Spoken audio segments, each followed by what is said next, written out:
เข้าวัดเข้าวาฟังธรรมะจากหลวงตาเสริมชีวาให้สุขสดใสยึดมั่นหลักธรรมคำสอนไว้ให้ขึ้นใจความดีรีบทำกันไว้หญิงชายอย่าได้นายนี้เชิญชวนทุกท่านเข้าวัดเข้าวาทำบุญด้วยจิตศรัทธาผลบุญพาให้เราสุขีจะทำการใดนำใช้ในสิ่งดีดีทำบุญให้ทานวันนี้ไม่มีใครว่าใครชังสมัยก่อนประทับใจปู่ย่าตายายวันพระไม่เคยเบื่อหน่ายจำได้ไม่ลืมสักครั้งเหตุใดวันนี้มีคนเข้าวัดน้อยจังอยากให้เหมือนก่อนอีกครั้งฝากความหวังกับคนรุ่นใหม่เชิญชวนทุกท่านเข้าวัดเข้าวารับศีลรับพรหลวงตาเสริมคุณค่าให้กับจิตใจกระทำความดีเรื่องนี้ไม่ต้องอายใครว่างจากการงานเมื่อใดเชิญชวนท่านไปทำบุญ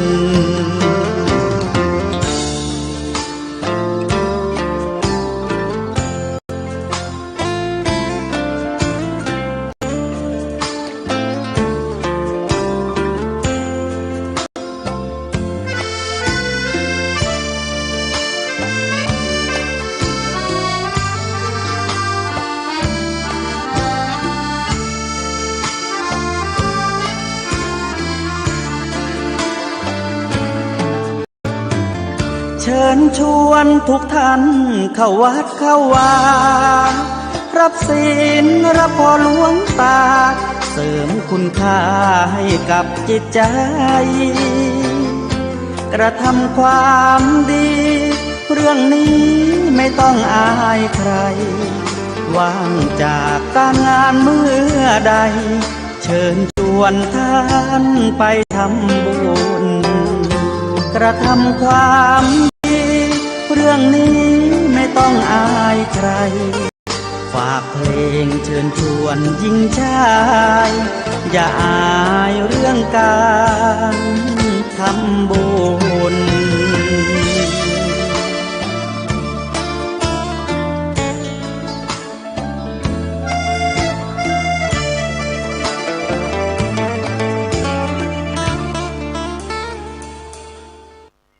ขอนอบน้อมแด่พระรัตนตรัยขอ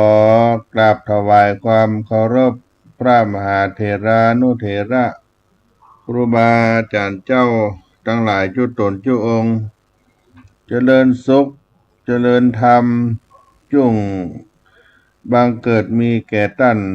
สาธุชนพุทธบริษัททั้งหลายที่ได้สดับรับฟังธรรมะสถานีวิทยุคลื่น FM 104.50 เมกะเฮิรตซ์สถานีวิทยุธรรมะคณะสงฆ์จังหวัดเชียงใหม่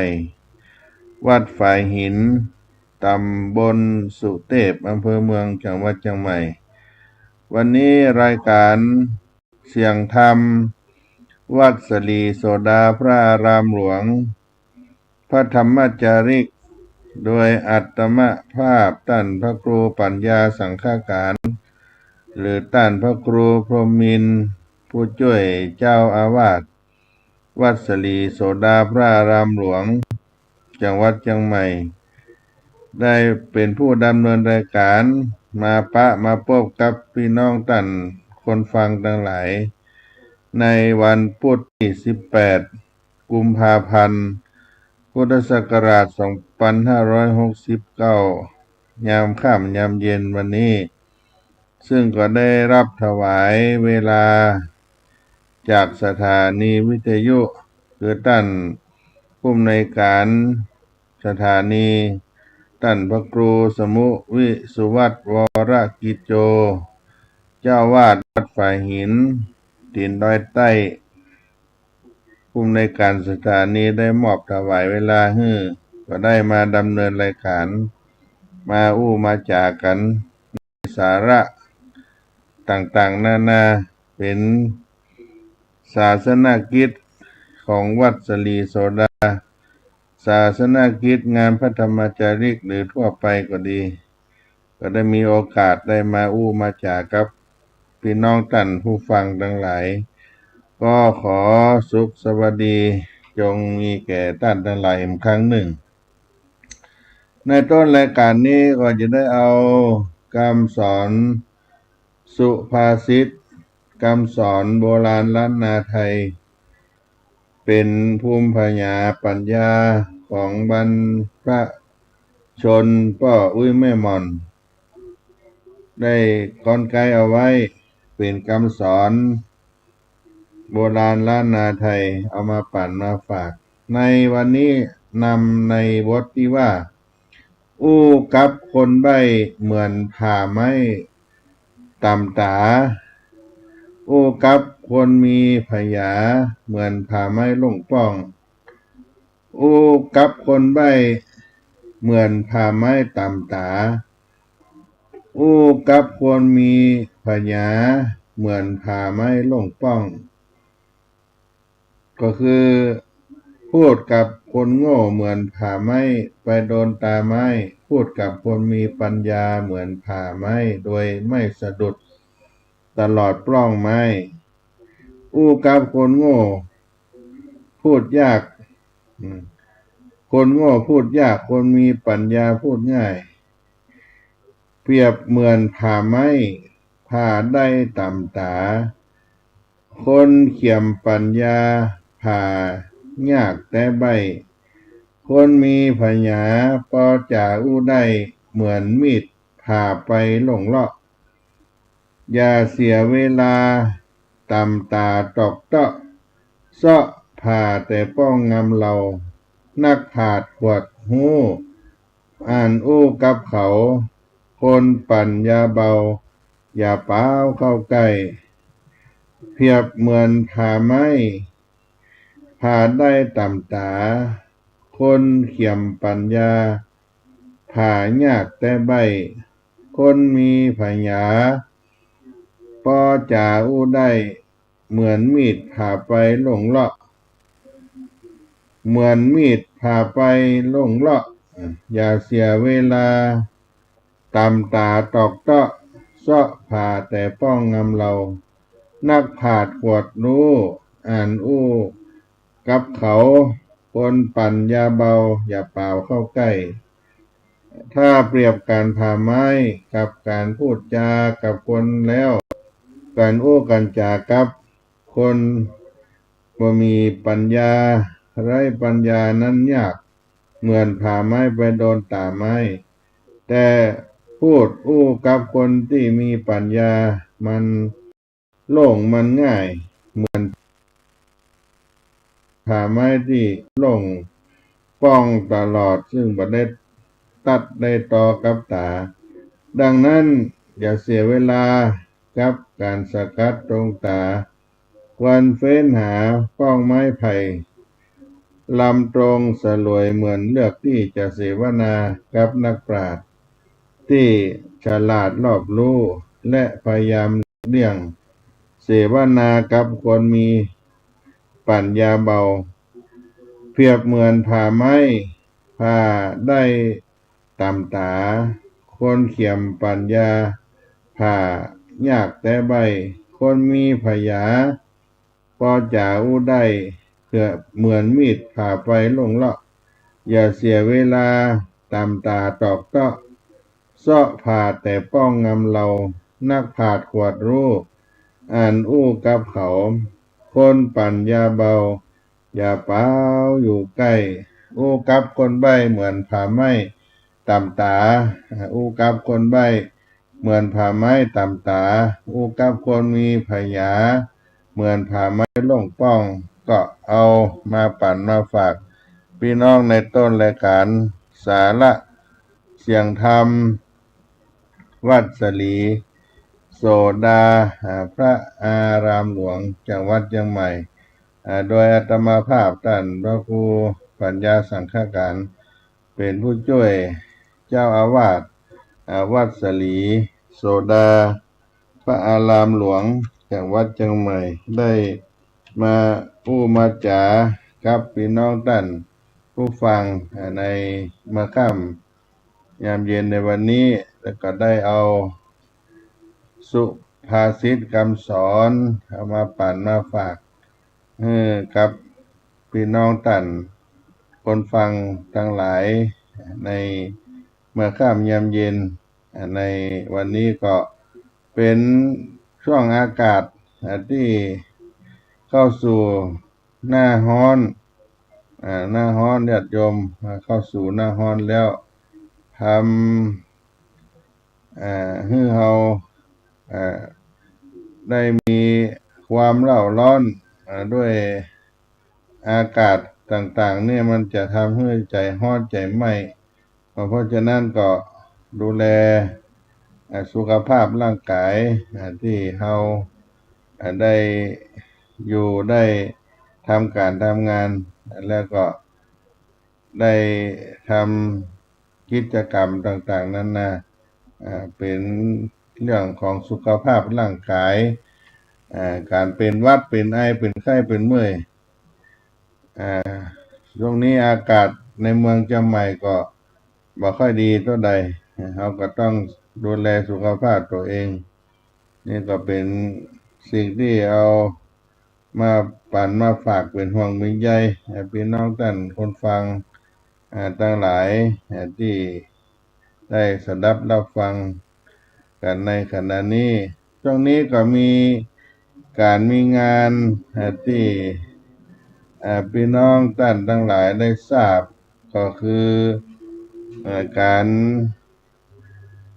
ทำบุญบำเพ็ญกุศลศพท่านอาจารย์พระมหาวิษณุจารุวรรณโนเจ้าวาดอดีตเจ้าวาดวัดหนองเจ็ดลินแล้วก็เป็นนัก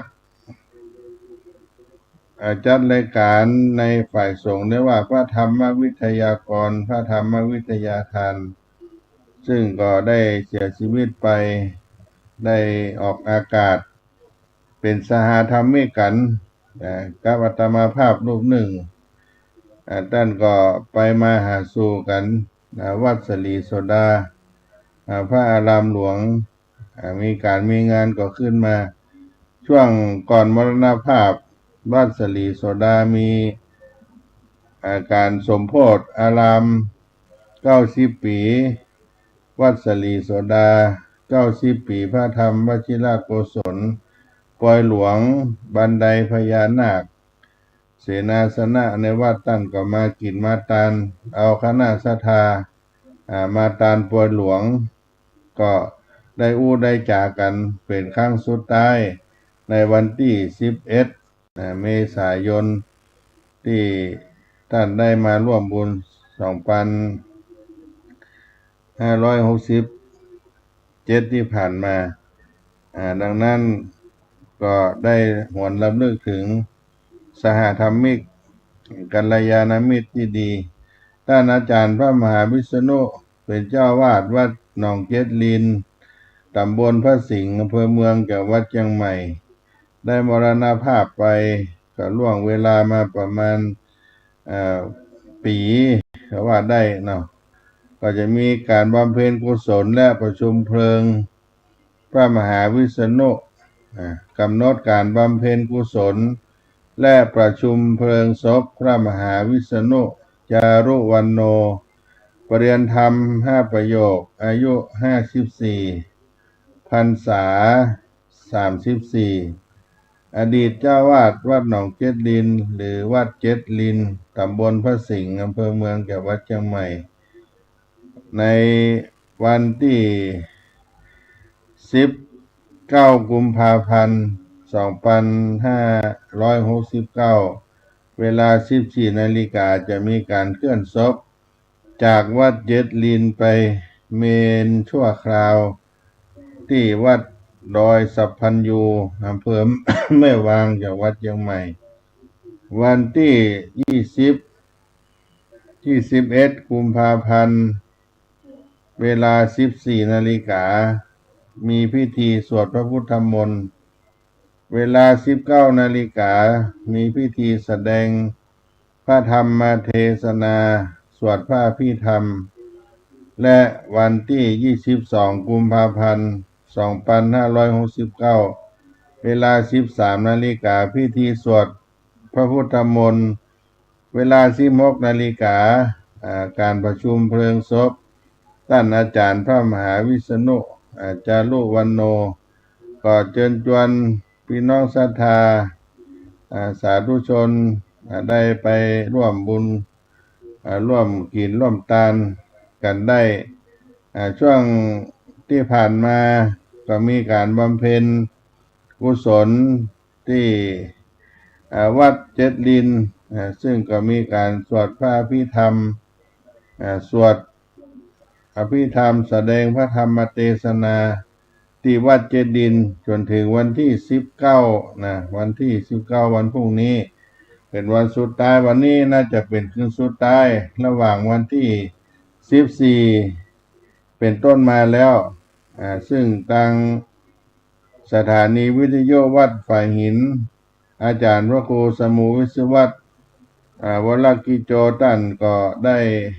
ออกอากาศไปไลฟ์สดถ่ายทอดไลฟ์สดออนไลน์ให้พี่น้องท่านได้สดับรับฟังได้หันการบำเพ็ญกุศลอุทิศไปถึงท่านอาจารย์พระมหาวิษณุจารุวรรณโนและค่ำคืนวันนี้น่าจะเป็นคืนสุดท้ายของการบำเพ็ญกุศลสวดพระอภิธรรมฟังเทศน์ที่วัดเจ็ดลินเป็นวัดที่ท่านได้เป็นเจ้าวาดอยู่ประจำแล้วก็จะได้เคลื่อนสรีระสังขารท่านอาจารย์วิษณุไปที่วัดดอยสัพพันยูดังนั้นพี่น้องศรัทธาทั้งหลายที่ได้ไปกินไปทานตั้งแต่วัน14 15 16 17 18 5 วัน 6 วันที่จะถึงพรุ่งนี้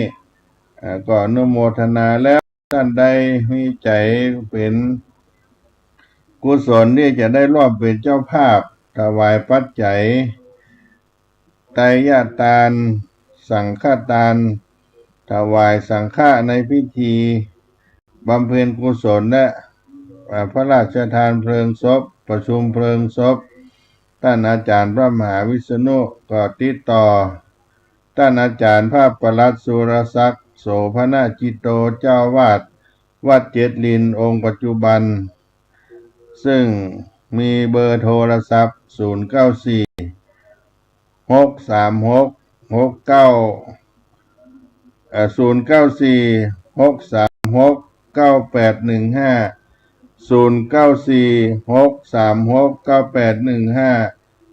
ท่านอาจารย์พระประหลัดสุรศักดิ์โสภณจิตโตเจ้าวาดวัดเจ็ดลินก็ติดต่อเป็นเจ้าภาพบำเพ็ญกุศลถวายปัจจัยไตรยทานพระสงฆ์ในพิธีบำเพ็ญกุศลศพประชุมเพลิงศพพระราชทานเพลิงแล้วก็ตั้งโรงทานที่วัดดอยสัพพันยูและก็วัดเจดีย์ในพรุ่งนี้แห่งวันหนึ่งนั่นก็มีโอกาสขอประชาสัมพันธ์ได้บอกบุญกับพี่น้องท่านคนฟังทั้งหลายหากได้สดับรับฟังยังการถ่ายทอดเวลาของสถานีวิทยุวัดฝ่ายหินตำบลสุเทพขณะนี้ก็ดี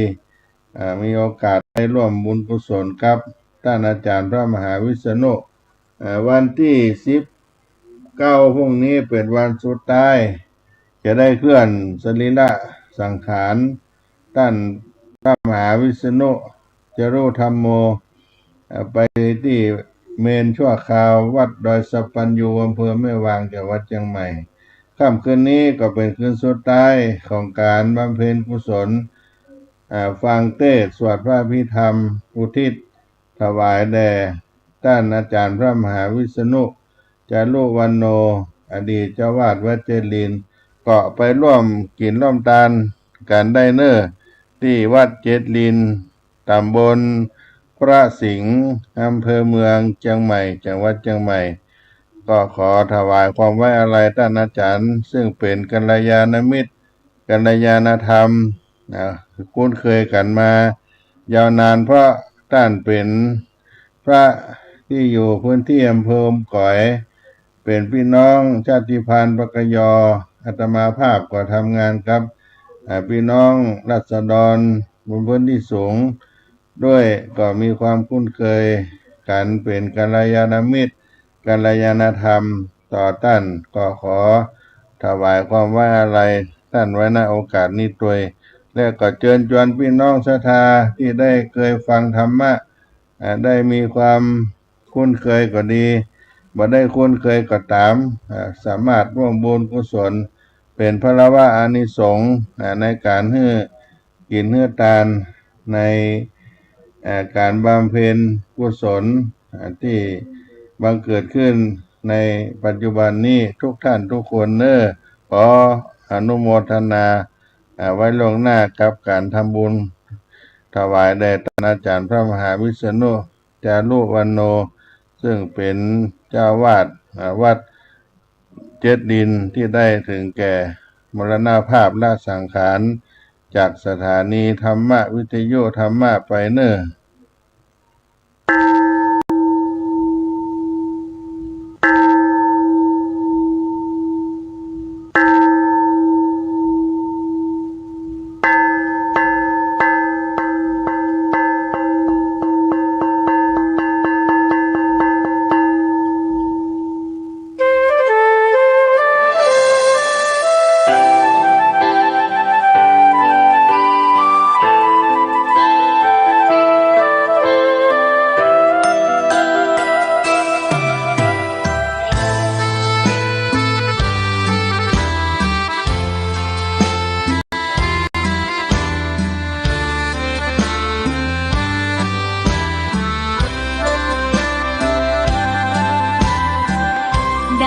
เกิดเป็นคนนั้นยากจริงนะเพราะพุทธศาสนายิ่งแสนยากเย็นคนไทยโชคดีที่สุดแล้วมีแก้วสามดวงงามเด่นมีวัดซึ่งเป็นนาบุญยิ่งใหญ่มีศาสนาพุทธประจำชาติไทยอยากหล่ออยากสวยเราต้องรักษาศีลอยากมีอันจะกินต้องหมั่นทำบุญทำทานเอาไว้เข้าวัดสวดมนต์ฝึกฝนสติให้ว่องไวรีบทำตอนที่เราทำอย่ารอจนตายถึงเข้าวัดว่าเข้าวัดยามเป็นจะได้เห็นแต่น้ำใจเข้าวัดยามตายจะได้เห็นแต่น้ำตาก่อนจะสายเกินขอเชิญมาใช้ชีวิตให้คุ้มค่าเจริญทานศีลภาวนาสั่งสมบารมีไว้ทำบุญตอนที่ยังมีชีวิตย่อมดีกว่ารอเขาอุทิศบุญให้อย่ามัวหลงเพลินเดินห่างวัดตัวอย่างชัดๆมีมากมายเข้าวัดตอนตายสายเกินแก้กรรม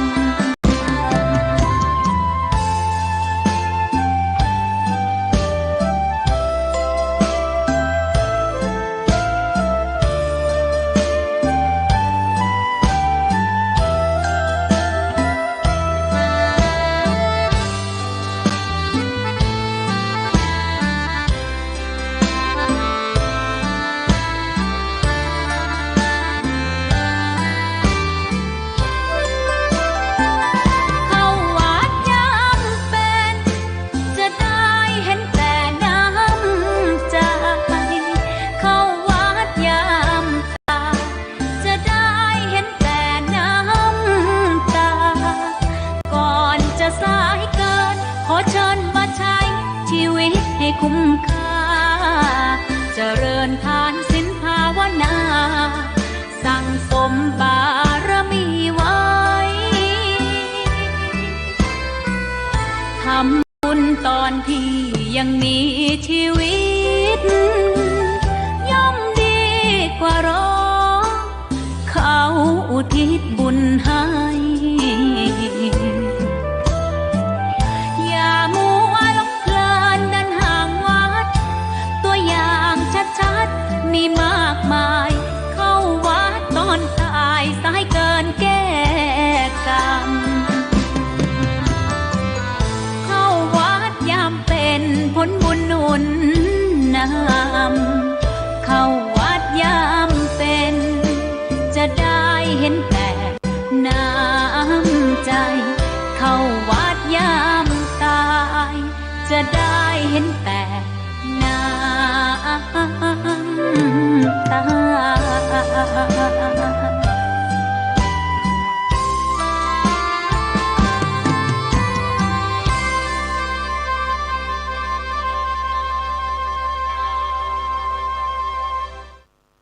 ก็มาอู้จากันในช่วงที่สองสาระธรรมวัดสลีโสดาพระอารามหลวงโดยอาตมาภาพท่านพระครูปัญญาสังฆการได้มาดำเนินรายการได้อู้ได้จากกันไปเรื่องการอู้กับคนมีปัญญาอู้กับคนใบ้เหมือนผ่าไม้ตำตาอู้กับคนใบ้เหมือนผ่าไม้ตำตาอู้กับคนมีปัญญาเหมือนผ่าไม้ลงป้องเขาก็เลือกอู้กับนักปราชญ์เสวนากับนักปราชญ์พระผู้ฉลาดรู้พยายามเลือกเรื่องเสวนากับคนปัญญาเบาเป็นมงคลละสูตรอันหนึ่งในที่ว่าอาเสวนาจะพาลานังปันนิตานันจะเสวนาปูจาจะปูชนียนังเอตมังกลมุตตมังการได้เสวนากับบัณฑิตก็เป็นมงคล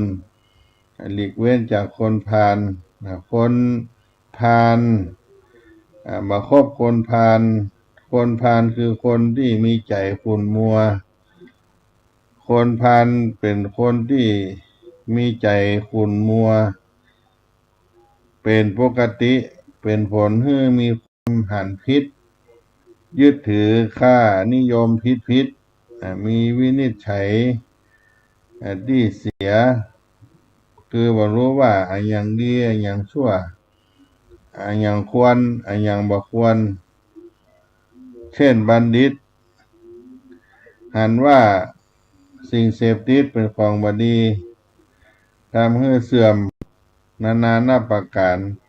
แต่คนพาลนั้นหันว่าสิ่งเสพติดเป็นของประเสริฐเป็นเครื่องกระชับมิตรบัณฑิตหันว่าการที่ได้สู่อบายยมกก็เป็นทางเสื่อมเป็นสัญลักษณ์แห่งความชิบหายแต่คนพาลกลับหันว่าอบายมุขเป็นสิ่งดีทำเมื่อเพลิดเพลินเช่นการพนันกินของมึนเมาเหล่านี้เป็นการฝึกสมองซ้อมสมองให้แล่นดังนี้เป็นต้นเพราะฉะนั้นคนพาลก็มีลักษณะเป็นคนที่มีความคิดใจขุ่นมัวเป็นปกติแล้วก็คนพาลนั้นมีลักษณะก็เหมือนคนกับเฮานี่รูปร่างกายก็เหมือนกับคนเฮานี่แต่ว่าจิตใจนั่นจะต่างกันไปดังที่ได้กล่าวไว้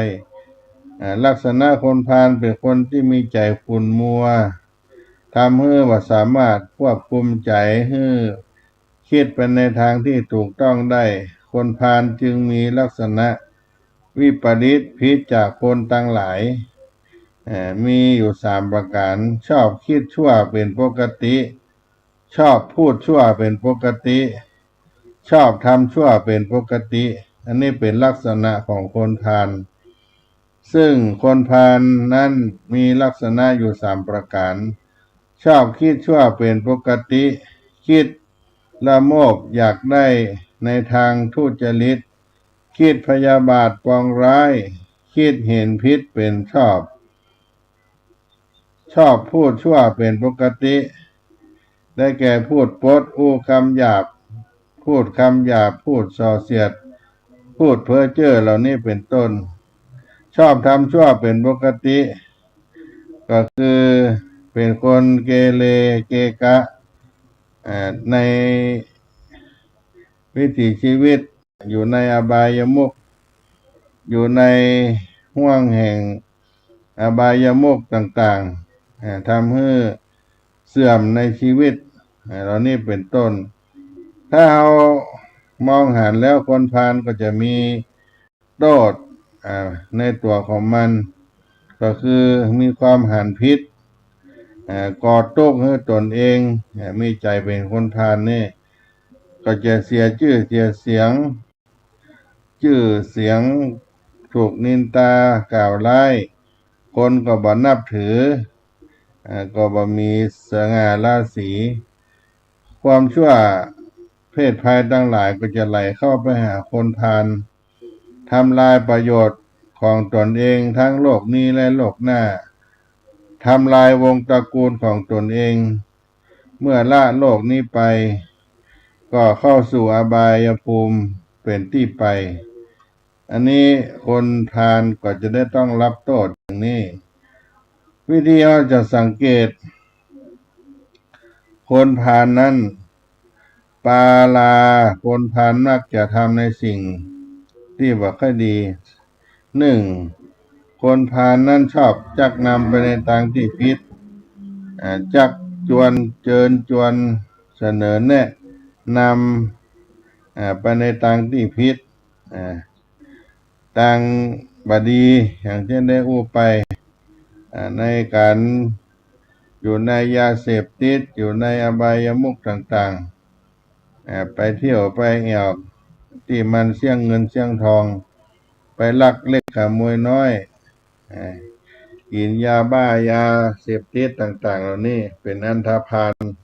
บ้านเมืองอันนี้ว่าเป็นคนพาลผู้ที่ยังเยาว์วัยอ่อนความคิดอ่อนสติก็มักจะถูกชักนำไปได้ง่ายฉะนั้นคนผู้ใหญ่อยู่บ้านก็ควรระมัดระวังให้ละอ่อน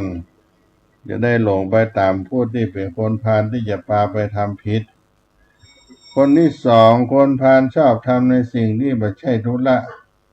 ไม่ใช่หน้าที่ของตนมามีหน้าที่ก็ไปชอบทำในสิ่งที่ไม่ใช่ธุระหน้าที่ของตนเองเหล่านี้เป็นต้นทำให้เกิดความเดือดร้อนและคนพาลก็ชอบแต่สิ่งผิดชอบถือเอาสิ่งชั่วว่าเป็นสิ่งดี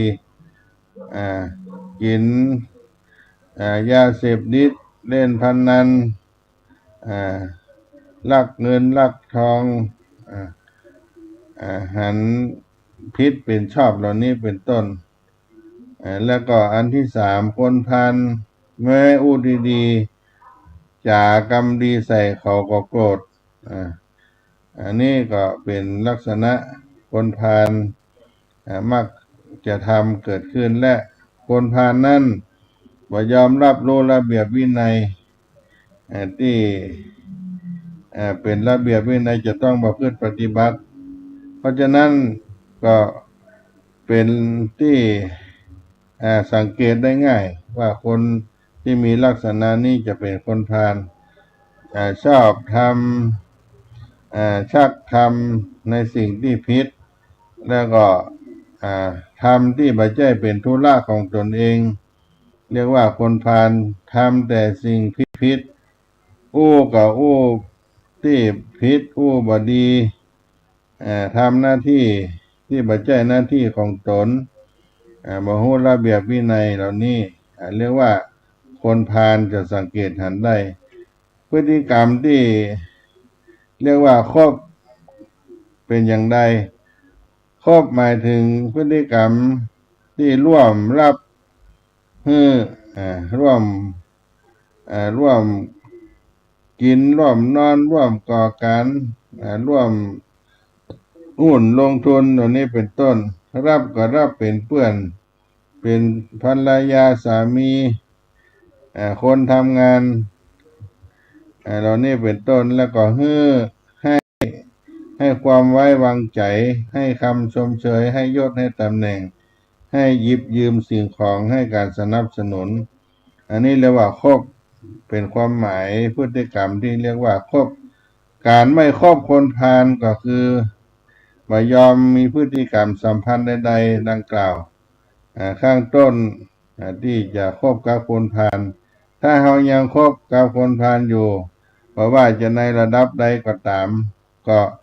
รีบถอนตัวออกมาอย่าได้ประมาทรีบตัดไฟเสียต้นลมเพราะฉะนั้นเราจะพลาดเชื้อพาลจะเข้ามาสู่ตัวเรากลายเป็นคนพาลตามไปตัวโบราณท่านมีคติเตือนใจว่าห่างสุนัขห่างศอกห่างวอกคือห่างวาห่างคนพาลาคือห่างหมื่นโยชน์แสนโยชน์เว้นหมาคือปอศอกเว้นวอกคือปอวาเว้นคนปาลาคือไก่หมื่นโยชน์แสนโยชน์อันนี้ก็เป็นคำสุภาษิตคำสอนของล้านนาก็ดีหรือว่าห่างสุนัขคือห่างศอกห่างวอกให้ห่างวาห่างพาลาคนดีให้ห่างหมื่นโยชน์แสนโยชน์เป็นคำสอนของคนโบราณที่สอนไว้ดังนั้นโทษของที่คนไปคบคนพาลก็จะถูกจักนำไปในทางที่ผิดที่บดีก็จะเป็นการก่อเกิดเนื้อหายนะการงานก็ล้มเหลวย่อมถูกมองในแง่ร้ายบ่รับความไว้วางใจจากคนอื่นย่อมอึดอัดเพราะคนพาลแม้อู้ดีๆมันก็โกรธก็เกลียดหมู่คณะจะแตกแยกสามัคคีเพราะการยุยงไม่ยอมรับรู้ระเบียบวินัยภัยอันตรายต่างๆจะไหลเข้ามาหาเมื่อล่าโลกนี้ไปก็จะไปสู่อบายภูมิเป็นที่ไปประเภทของคนพาลนั้นญาติโยมทั้งหลายจะมีสองประเภทได้แก่พาลภายนอกกับพาลภายในคนพาลภายนอกคือพาลทั่วไปซึ่งแม้จะร้ายกาจเพียงใดแต่ก็ยังมีทางหลีกเลี่ยงได้แต่มีพาลอีกประเภทหนึ่งที่ร้ายยิ่งกว่าเพราะมากเกิดขึ้นโดยไม่รู้ตัวและไม่มีทางหลีกเลี่ยงได้คือพาลภายในพาลภายในนั้นก็เป็นข้อสองคือตัวเราเองขณะที่คิดชั่วทำชั่วนี่ก็เป็นคนที่เป็นคนพาลที่เกิดขึ้นด้วยคิดชั่วเป็นพาลภายในคิดชั่วอู้ชั่วทำชั่วมีการหนีงานเกเรอันธพาลที่บ่ใช่เหตุในการทำงานของตัวเองก็ดีหนีงานเหล่านี้เป็นต้นอันนี้ก็จะเป็นลักษณะพาลภายในพูดชั่วทำชั่วคิดชั่วเรียกว่าพาลภายในอันนี้อันตรายมีอยู่สองประเภทในคำสอนในทางพระพุทธศาสนาในหลักปฏิบัติในชีวิตประจำวันเราทั้งหลายก็ห้ามใจตนบ่ให้ได้ไปคบกับคนพาลมันห้ามใจตนเองจากความชั่วแม้เพียงน้อยก่อนที่มันจะลุกลามต่อไป 2. อย่าตามนึกถึงความชั่วความผิดพลาดในอดีตทั้งของตนเองและผู้อื่นมันผ่านแล้วก็ผ่านพ้นไปคือเป็นบทเรียนที่จะบ่ยอมไปทำซ้ำแถมแล้วก็ตั้งใจทำความดีให้เต็มที่ 3. เมื่อตั้งใจให้ทานรักษาศีลเจริญจิตตเมตตาภาวนาสม่ำเสมอ 4. ได้หลีกเลี่ยงการอ่านการฟังการอู้เรื่องกับคนพาลจะได้ใบสะสมความคิดกับคนพาลไว้ในจิตในใจพยายามสะสม แต่ความคิดที่ดีงามคือการอ่านการฟังการพูดในสิ่งที่ดีงาม ได้รับฟังธรรมะอย่างนี้ก็ดีตั้งสถานีวิทยุเนี่ยเป็นมงคลกับชีวิตของเราและก็บ่จำเป็นต้องไปใกล้คนพาลเพื่อหลีกเลี่ยงหนีไกลทำงานที่เป็นสิ่งที่เราทำเป็นสิ่งที่เราทำแล้วไปอยู่ในหลักของคนพาลทั้งหลายที่ได้กล่าวมาแล้วก็มันบำเพ็ญกุศลให้การรักษาศีลสมาธิทำใจให้ผ่องใสอยู่เสมอเราก็จะได้มีความสุขได้ห่างไกลจากคนพาลแล้วเมื่อเราบ่คบคนพาลก็มีอานิสงส์เกิดขึ้นเราก็บ่ไปในทางที่ผิดเราก็อย่าได้ทำความดีรักษาความดีไว้เพิ่มพูนความดีไว้แล้วก็บ่ได้ถูกกล่าวร้ายว่าร้ายตำหนิจากผู้อื่นบ่มีการได้มองแง่ร้ายจากคนอื่นเป็นที่ไว้วางใจความเจริญก้าวหน้าก็จะเกิดขึ้นมีความสุขทั้งตนเองและครอบครัวตลอดถึงประเทศชาติบ้านเมืองเหล่านี้เป็นต้นก็เป็นอานิสงส์ที่เกิดขึ้นที่เราได้หลีกเว้นจากคนพาลได้เสวนากับบัณฑิตนักปราชญ์อาจารย์เจ้าทั้งหลายก็นำเอามามาจามาปั่นมาฝากพี่น้องทั้งคนฟังอนุโมทนาคุณแม่ทองพูนคงธรรมได้กราบไหว้สาท่านพระครูปัญญาสังฆการสาธุการในธรรมะของแม่ทองพูนคงธรรมอยู่ร่มเย็นเป็นสุขแม่ทองพูนคงธรรมนี่เป็นผู้ได้ทำบุญให้ทานประจำวัดศรีโสดาเป็นข้าวสารอาหารแห้งบำรุงพระภิกษุสามเณรขออนุโมทนาแล้วก็วัดวารามอื่นด้วยที่เปิ้นได้ไปร่วมกินร่วมทานวันนี้ก็ได้ได้กราบไหว้สามาถึงท่านพระครูปัญญาสังฆการก็ขออนุโมทนาเน้อก็บอกบุญแห่งอันหนึ่งเน้อการบำเพ็ญกุศลศพประชุมเพลิงศพพระราชทานเพลิงศพท่านพระมหาวิษณุจารุธรรมโมประเรียนธรรม5 ประโยคอายุ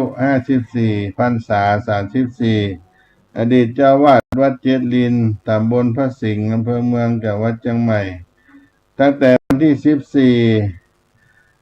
กุมภาพันธ์เป็นต้นมาก็ได้บำเพ็ญกุศลได้ฟังเทศน์สวดพระอภิธรรม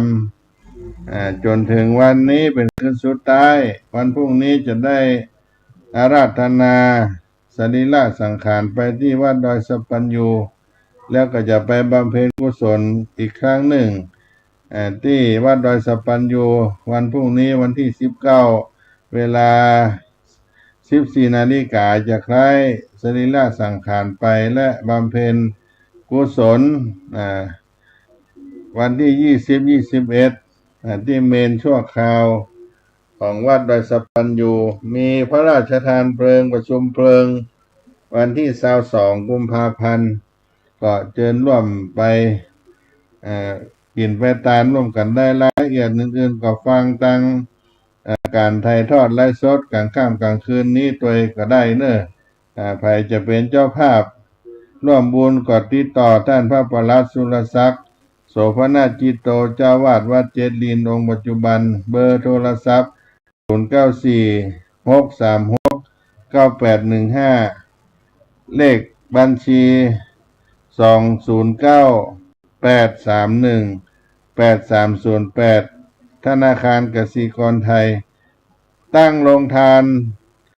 เลี้ยงมหาชนที่มางานพระราชทานเพลิงศพก็ได้วันที่21-22แล้วก็ส่วนอื่นๆก็ติดต่อตามเบอร์โทรศัพท์ได้ท่านพระประหลัดสุรศักดิ์โสภณจิตโตเจ้าวาดวัดเจดลิน0946363815 0946363815 ข้าปลัดสุรศักดิ์โสภณจิตโตเจ้าวาดวัดเจริญเนอร์ก็ไปร่วมทรงสักการทำบุญอุทิศให้กับพระมหาวิษณุที่เป็นพระออกอากาศให้ธรรมะแก่พุทธศาสนิกชนไปทั่วบ้านทั่วโลกก็ว่าได้ในวาระสุดท้ายที่ท่านได้ละสังขารไปก็บอกบุญครับพี่น้องท่านคนฟังให้เล่ร่วมกินร่วมทานกันเนอ้อ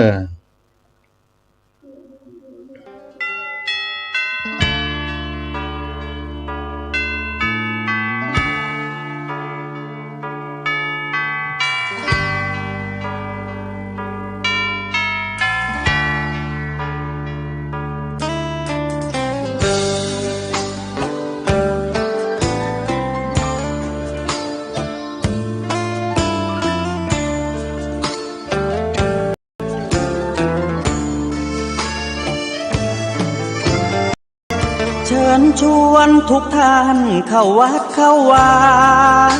ฟังธรรมะจากหลวงตาเสริมชีวาให้สุขสดใสยึดมั่นหลักธรรมคำสอนไปให้ขึ้นใจความดีรีบทำกันไว้หญิงชายอย่าได้นายนี้เชิญชวนทุกท่านเข้าวัดเข้าวาทำบุญด้วยจิตศรัทธา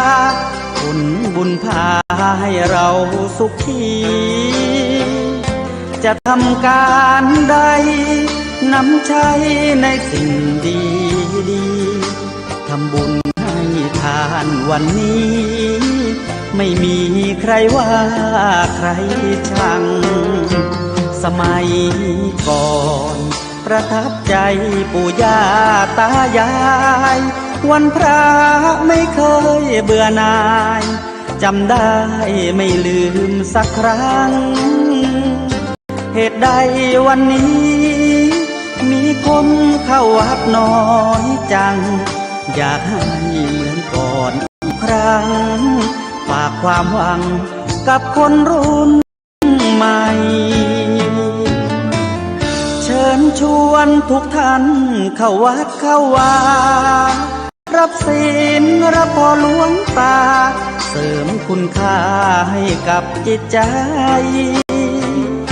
กระทำความดีเรื่องนี้ไม่ต้องอายใครว่างจากการงานเมื่อใดเชิญชวนท่านไปทำบุ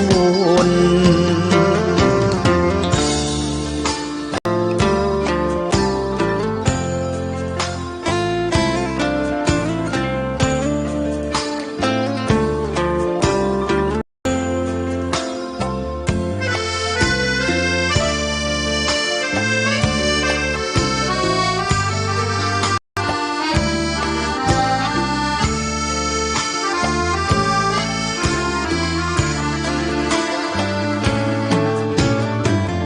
เชิญชวนทุกท่านเข้าวัดเข้าวารับศีลรับพรหลวงตาเสริมคุณค่าให้กับจิตใจกระทำความดีเรื่องนี้ไม่ต้องอายใครว่างจากการงานเมื่อใดเชิญชวนท่านไปทำบุญกระทำความดีเรื่องนี้ไม่ต้องอายใครฝากเพลงเชิญชวนหญิงชายอย่าอายเรื่องการทำบุญ